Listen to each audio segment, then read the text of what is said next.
Hai guys, apa kabarnya? Semoga baik-baik aja. Oke, pada kali ini, sambil menunggu detik-detik Halloween, aku akan merangkum salah satu film yang mungkin akan menjadi film terakhir dari franchise Halloween. Oh ya, bagi kalian yang belum nonton seri Halloween terdahulunya, aku udah buatin playlist di atas. Jadi kalian bisa klik link di atas buat nonton seri terdahulunya.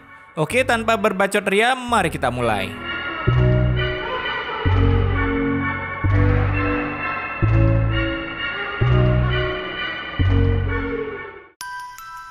Pada hari perayaan malam Halloween, tepatnya pada tahun 2019, ada seorang anak muda dengan sepeda ontelnya bernama Cory tanpa Gore datang ke sebuah rumah milik Bapak Roger. Karena istrinya yang kita sebut saja Lilis ini, menelpon Cory untuk mengasuh anaknya yang bernama Jeremy. Ini dia bocahnya. Sebelum pergi, orang tua Jeremy pun berpesan ke Cory, di mana anaknya ini sangat takut ketika malam Halloween semenjak mendengar cerita tentang sosok dari Michael Myers.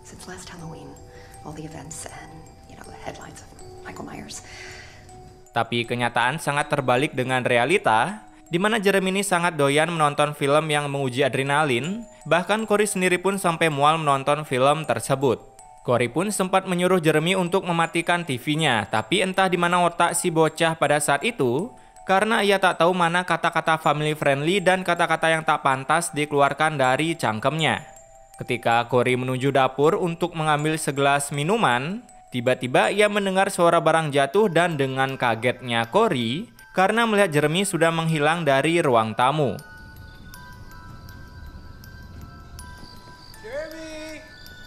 Ketika Cory mencoba mencari si bocah nakal yang belum pernah terkena sabit sandal swallow, tiba-tiba seseorang sudah mengambil pisau dapur yang sempat dipegang Cory saat berada di dapur. Mendengar suara teriakan Jeremy dari lantai atas, Cory pun mencoba untuk berani naik ke atas sambil menahan pipis di celana. Lalu di tangga ia pun melihat sebuah pisau dapur yang lemas diam tak berdaya. Secara perlahan Cory pun membawa pisau itu menuju sumber suara, di mana dari belakang tiba-tiba bocah nakal itu menutup pintu gudang bersamaan dengan kedatangan orang tuanya. Hingga akhirnya Cory yang ketakutan berada di dalam gudang mencoba mendobrak pintu dari dalam, dan hasilnya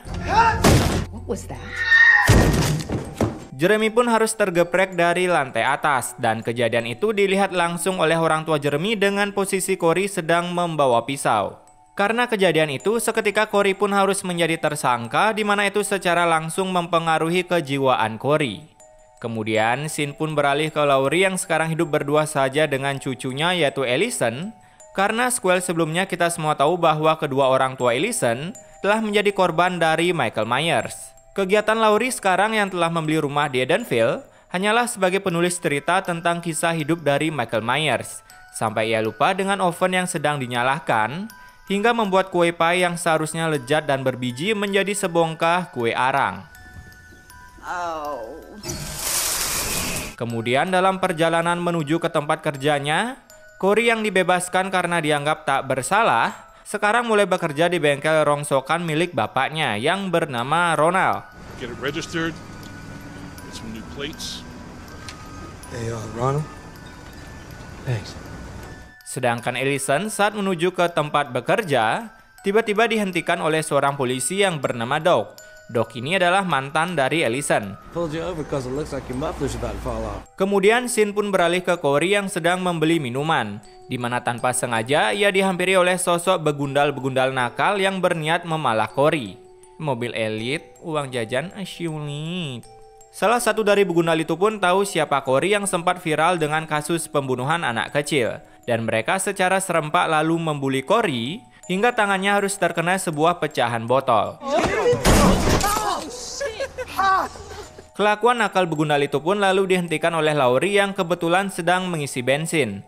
Dan dengan sebuah pisau yang dibawa oleh Laurie, Cory pun lalu menusuk ban mobil milik pasukan begundal tadi.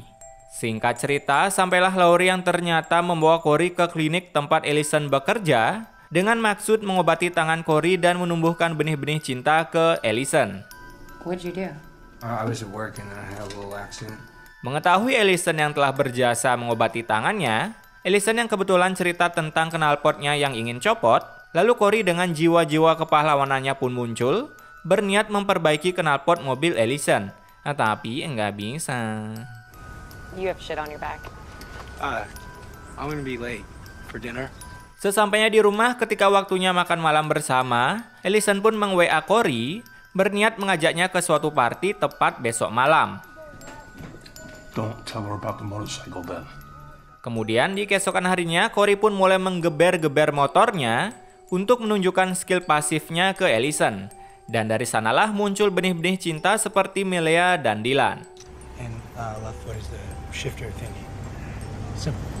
Di sebuah supermarket Indo April, bertemulah Laurie dengan Frank, teman lamanya, yang dimana sebenarnya mereka berdua sudah memiliki benih-benih cinta juga sejak lama, namun saling tak berani mengungkapkan. I like your face. I do too. I like seeing you too.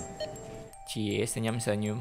Kemudian di luar, Laurie pun dihampiri oleh Mama yang meminta pertanggungjawaban karena akibat ulah dari Michael Myers, kakak Mama ini harus kehilangan suaranya.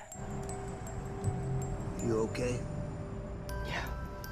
Ketika malam harinya, keluarlah Corey dan Ellison ke sebuah acara party, di mana di sana dengan cangkem yang begitu lemas, teman Ellison menggosipi Corey di depan Ellison. Dan mau sejelek apapun pasangan kita di mata orang-orang, kalau sudah tumbuh benih cinta ya serasa tai kucing rasa coklat.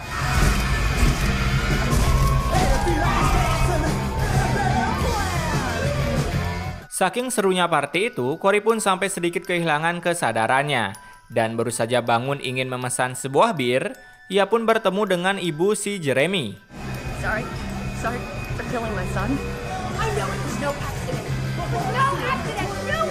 Karena kata-kata kurang family friendly itu membuat Corey mulai kembali kepikiran masalahnya dan memutuskan meninggalkan Ellison karena mengira Ellison dengan sengaja mempertemukan Corey dengan ibu Jeremy. But the difference, Allison, between me and you, I'm the psycho babysitter. I'm the fucking kid killer.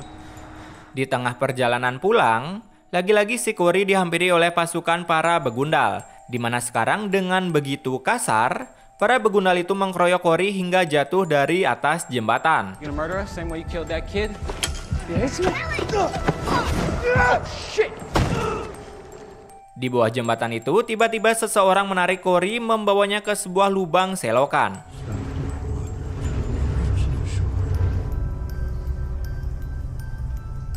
Ketika Corey tersadar, ia pun tak tahu sedang berada di mana. Namun saat melihat sebuah cahaya ilahi, ia pun tahu kalau itu pasti jalan keluar.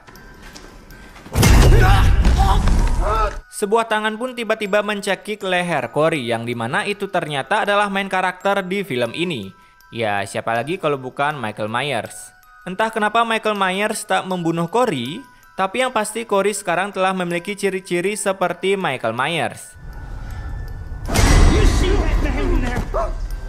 I'm Michael Myers.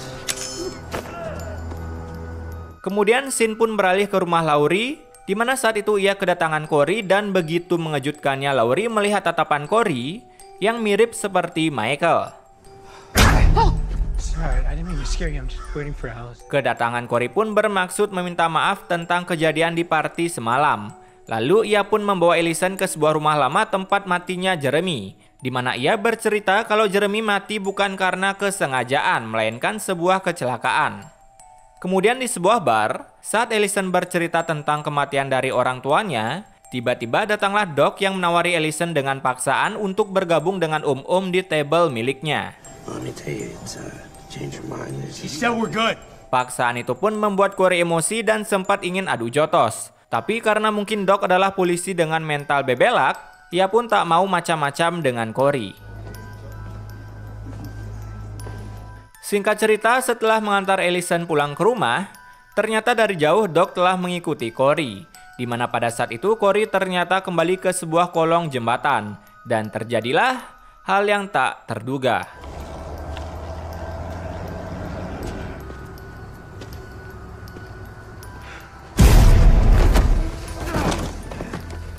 Dengan bodohnya, Doc pun masuk mengejar Corey ke dalam lubang selokan.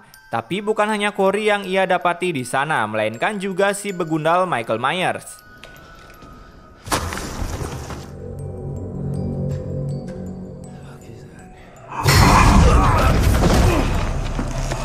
Dengan penuh keberingasan, Michael pun menusuk Doc hingga beberapa kali dan kejadian itu dilihat langsung oleh Corey, membuatnya ingin memiliki skill mematikan seperti Michael. Setelah kejadian itu, Corey pun singgah ke rumah Ellison, di mana ia ternyata begitu semberawuk setelah membunuh si Doc, tapi bisa-bisanya si Corey malah menenangkan dirinya dengan cara mengadu mekanik.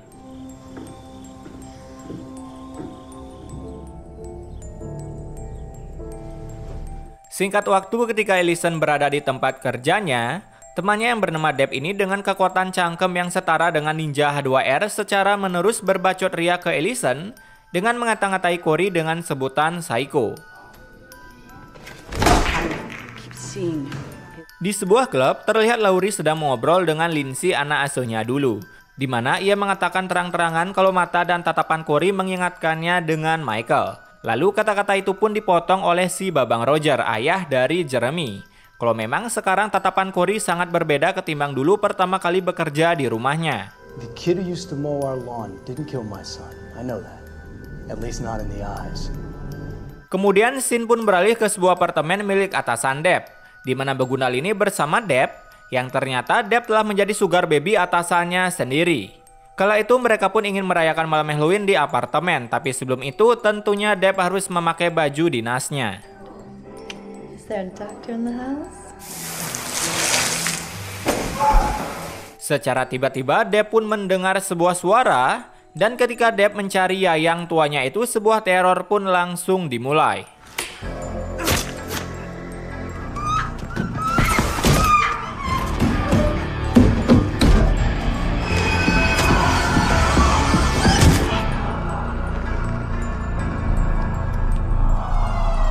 Setelah kejadian tadi, Corey pun naik red bersama Ellison, lalu nongkrong di atas tempat siaran radio milik Begunal ini.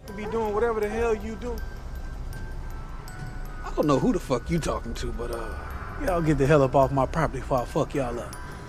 Sesampainya di rumah, Corey pun diberi sentuhan family friendly oleh ibunya sendiri, karena sang ibu tak suka Corey bergaul dengan Ellison. I hope you find love. Tepat tanggal 31 Oktober ketika Corey terbangun, tiba-tiba ia sudah berada di rumah lama tempat Jeremy mati. Di mana di sana juga ada Laurie yang ternyata Laurie telah meyakini 100% kalau Corey memang memiliki gejala seperti Michael. My bad person. I want to help you, Corey. Kala itu sebenarnya Laurie berniat mengeluarkan Corey dari gejala psikonya itu. Tapi apa daya, Corey sama sekali tak mendengarkan kata-kata dari Laurie. I'm the psycho. Kemudian di tempat kerjanya, Ellison pun mendapatkan telepon dari Corey yang bilang kalau neneknya ingin membunuhnya. Mereka pun berniat ketemuan jam 9 malam di tempat biasa, tapi sebelum itu Corey pun singgah sebentar ke rumah Michael.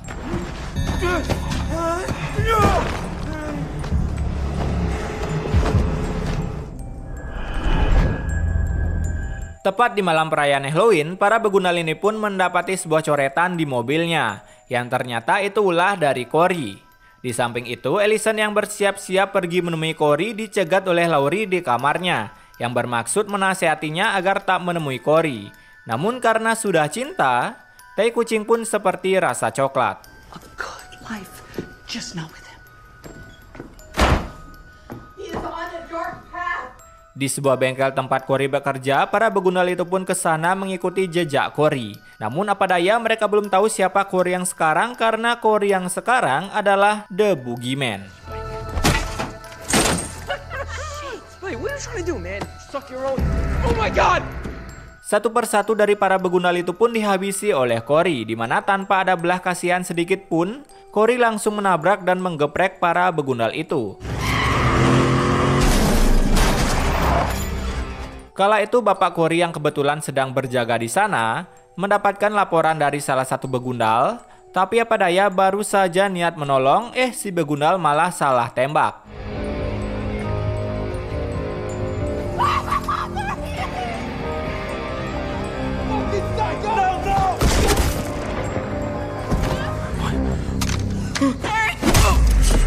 Dengan mental yang udah rusak, Corey pun menyiksa Begundal yang membunuh bapaknya dengan sebuah pengelasan. Setelah menghabisi para geng begundal, kini datanglah Corey ke rumahnya sendiri dan tanpa berbasa-basi langsung menghabisi nyawa ibunya sendiri. Kemudian scene pun beralih ke begundal selanjutnya yang sedang dubbing alur cerita film, di mana ketika si Kribo ini sedang menyalakan musik, tiba-tiba dari belakang langsung diserang oleh Corey.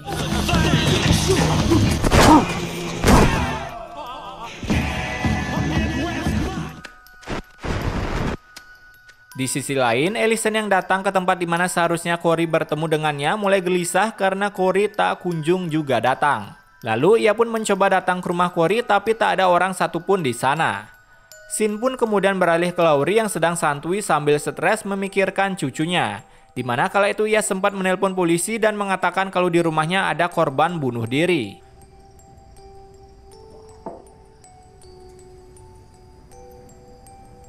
Secara mengejutkan, Laurie langsung menembakkan pistolnya ke arah pintu, yang ternyata Corey lah yang dimaksud Laurie korban bunuh diri itu.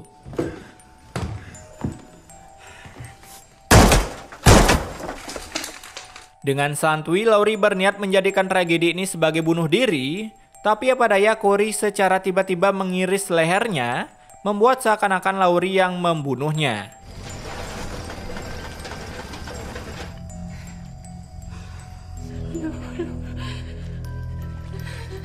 Karena kejadian itu, Ellison pun langsung meninggalkan Laurie. Sementara Laurie yang masih berdiam diri di dalam rumah, datanglah Michael secara diam-diam, mengambil topengnya lalu menggeprek leher Corey. Beruntung Laurie yang telah mengetahui kedatangan Michael langsung bersembunyi di sebuah lemari, menunggu saat yang tepat menciluk bakan Michael.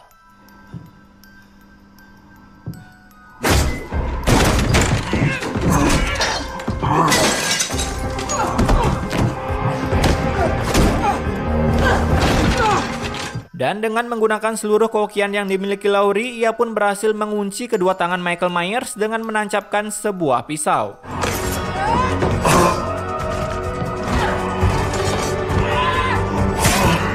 Dan menjatuhkan sebuah kulkas untuk mengganjal kakinya. Walaupun sudah ditusuk bahkan disayat di bagian leher, tetap saja Michael berhasil mencekik Laurie dengan tangan baunya itu. Namun beruntung Ellison pun tiba-tiba datang dan mematahkan tangan Michael.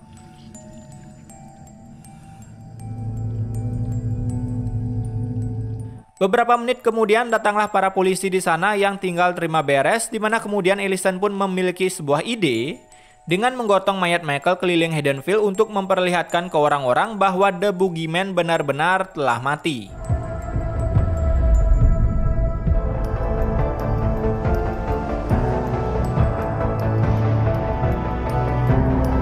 Para warga Haddonfield pun mulai berdatangan ke lokasi di mana Ellison membawa Michael. Yang lalu dengan bahu-membahu mayat Michael pun digotong ke penggilingan mobil rongsokan untuk memastikan Michael benar-benar sudah tiada.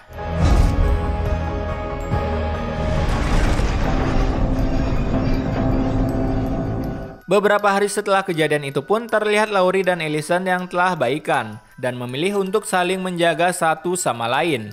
Sedangkan Laurie yang telah berhasil menyelesaikan buku tentang Michael, kedatangan sebuah tamu yaitu Frank. Dan film ini pun ditutup dengan Laurie yang duduk santuy bersama Frank.